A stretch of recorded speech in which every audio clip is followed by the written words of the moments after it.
I ended up making a friend in Halifax, an older fella named Colin, who's been through the traveling life and such, and he let me stay at his place for a few days. So the start of this video is the kitty playing on his patio. But I didn't get much else for video while hanging out there. I don't like to intrude on people's personal lives when I'm already intruding a little bit into their home as a guest. I'm not gonna whip out my camera all the time, so I didn't get much, but Halifax has really showed me that the rumors are true about East Coast hospitality. The people you'll run into are just as kind and friendly and open, and they want to talk and find out what you're up to, and they're just great people.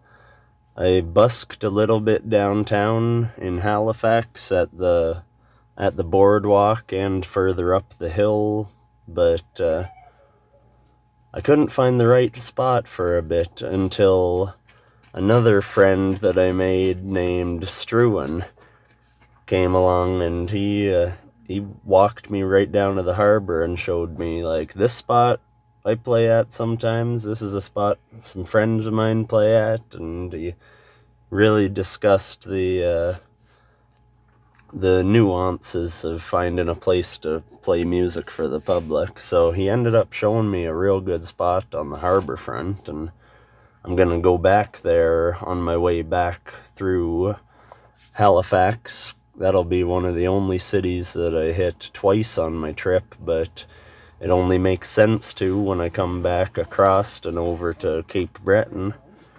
So I didn't worry too much about missing some things in Halifax. I'm gonna hit it twice and come back through. But then I met this friend Colin when I was at the Frog Pond Park.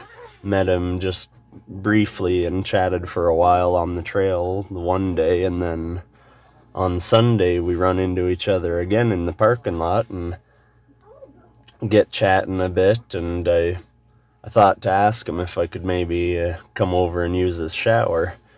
So he let me come over and use the shower. I got all cleaned up, felt real good, like a brand new human being, and then we ended up chatting for hours on end about all different manner of things, and we didn't exactly agree on all things, but we were both stubborn enough and open enough to have a really good chat about lots of different things in the world.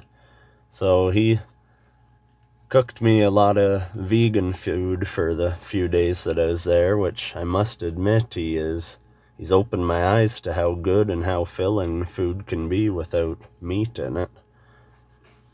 I don't agree fully with all the moral stances that he takes against it, but he did make some good arguments. So hanging out with him was just great. He's been a tour bus driver for traveling musicians, like pretty big names, some of them. And he's been a tree picker or a tree planter, I mean, and a traveler. He's a fellow musician, so we'd get the guitar out, and he's got a viola that he's working on playing more. He can play the violin, but the viola's a little bit bigger, so it changes it a little bit. It takes a different kind of feel, and the tuning's different, but yeah, so we jammed and hung out, and he had a dog named Maggie who was just like a female version of my sister's dog. Just lovable, excitable, and with this strange characteristic that if you're petting her and then you stop, but she hasn't had enough, she growls at you. Like, I'm calling the shots, we're not done here. My sister's dog did the same thing, so it was just a funny little taste of home, kind of. And then Colin, he lost his cat a while back, he told me, and showed me a picture, and his cat was the exact same markings pretty well as my kitty here, Cody. So he loved it, getting to play with a kitty version of the cat that he lost a while back, and I loved just having someone interesting to talk to. We got arguing a little bit over some topics, but in a friendly way, and it was just a really good time. I like when I meet these people along the trail who really click with, and who are really part of the way I've heard it put before is the tribe finds the tribe. Like, yeah, we're all scattered around and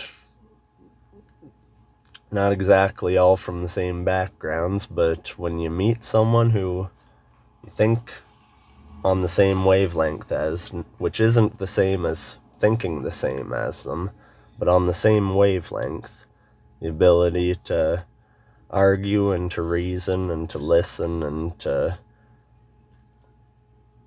just have a good time with it.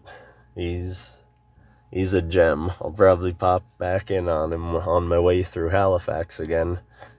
I'm pretty sure I will have to, because I think I forgot my water jug there. My small little Coleman jug. One that I used to take to work, so I want to get that back from him. But another thing is I have a GoPro to work with again, because Colin had an old GoPro that he hasn't used in quite a while, I guess, and he said he keeps looking at the newest one and all the crazy features on it, and that he kind of wants to get one of them, so he gave me his old GoPro to work with. So I'll be back out on the sidewalk getting footage, and I probably won't take it out paddling because I've learned my lesson now. But yeah, I've got another camera to use. He used to race motorcycles and like really did well at it. He was telling me stayed second place for a whole season, just behind this one kid who, this kid was on fire, and he just had to take second so many times. But he also told me he's crashed plenty of times, and he's broke a lot of bones, and he showed me a GoPro video of himself driving around the track and just leaning this bike sideways. It's a wild life. He's a pretty wild man. It was good to meet. So I spent a few days there from Sunday night until Wednesday morning. Where I'm talking to you from now is Wednesday evening. I just rolled into this place northwest of Halifax called Halls Harbour. I went to a place right on the dock where they serve fresh lobster. Now, I've never had a lobster in my life up until now, so I don't know how to judge it really, but my belly's full and it was worth it. It was pricey, but it was worth it. And just sitting on the harbor watching the tide go out, and I think I'll park here into the night so I can watch the tide come in too. I looked up, I guess high tide is at 2 a.m. or something, so I might stay up just to see how high the water comes in when it comes full way in, because I couldn't believe how much it went out watching it go out.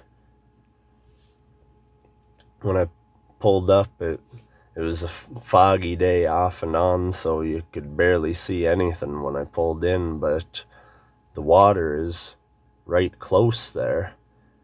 And from when I'm talking to you now, well, you can see from here when I let the kitty out to walk around on the stones that the water in that short amount of time between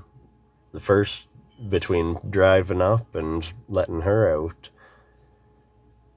the water receded quite a bit. Apparently it goes up and down 10 meters in elevation every 6 hours. crazy. That's so much water. This is the Bay of Fundy from the south side. Earlier I was near it, but never actually got right to the edge. And it's an amazing body of water, how much it moves up and down. The kitty cat liked playing on the rocks, until she didn't. Then she ran straight up my leg and I had to carry her back to the truck. But she's still small, so really when she's had enough exercise, that's enough.